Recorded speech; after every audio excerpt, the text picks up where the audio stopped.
వైజాగ్ అంటే అది వేరే లెవెల్ లవ్ అబ్బా. నాకు నా ఫస్ట్ సినిమా దొంగది మొత్తం ఈ వైజాగ్ ఇదిగో ఈ బీచ్ రోడ్డులోని ఈ వీధుల్లోనే తీసా. అప్పుడు ఇదిగో మన డ్యాన్స్ వెంకట్ అన్న కూడా నా తోడు ఉన్నాడు, బాలు, ప్రతి ఒక్కరు. అండ్ రాజుబాయ్ కానీ, శ్రీ సినిమా కానీ, ప్రతిది నేను మీకు తెలుసా కానీ, బిందాస్ కానీ, వేదం కానీ, మా వేదం క్లైమాక్స్ అంతా ఇక్కడే తీసాం. నాకు వైజాగ్లో ఎన్ని కష్టాలు వచ్చినా ఏదొచ్చినా నాకు ఒక ఫ్రెండ్ ఉన్నాడు, శ్రీనివాస్ రెడ్డి టెడి అనేసి వైజాగ్లో. నాకు ఏ బాధలున్నా ఆడికి ఫోన్ చేస్తే చాలు, చెప్పరా బావా అంటాడు. అక్కడే సగం బాధ వెళ్ళిపోతుంది.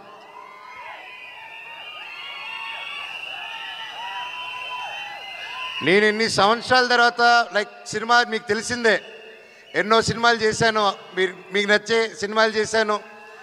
కొన్ని ఆడాయి, కొన్ని ఆడలేదు.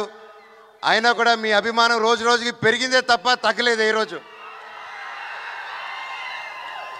అది నేను ఏ జన్మ చేసుకున్న రుణమో, నా తల్లిదండ్రుల ఆశీస్సులు, ఆ భగవంతుని ఆశీస్సులు, ఈరోజు నాకు ఇంత పెద్ద కుటుంబం తయారైంది. నాకు వచ్చిన చిన్న గ్యాప్ అప్పుడు, చిన్నపాటి గ్యాప్ అప్పుడు సినిమాల్లో నేను ఎక్కడికి వెళ్ళినా ప్రేమగా అన్నయ్య సినిమా ఎప్పుడు అనేసి నన్ను కౌగులించుకొని అడిగేటోళ్ళు. నేను ఎక్కడ ఇంటర్నెట్లో కానీ నా ఫ్రెండ్స్ పంపించారు కానీ ఎప్పుడైనా కమెంట్లు చూసినా, ఏదైనా మేం చేసినా, వెన్ ఈజ్ యువర్ కమ్బ్యాక్, నీ సినిమా ఎప్పుడు, ఏదో ఒకటి నువ్వు సినిమాలు చేయి చాలు అన్నట్టు నాకు ఎప్పుడు అండగా ఉన్నారు మీరు. అది నాకు తెలియకుండానే ఒక ప్రెషర్ లాగా బిల్డ్ అయిపోయింది నాకు.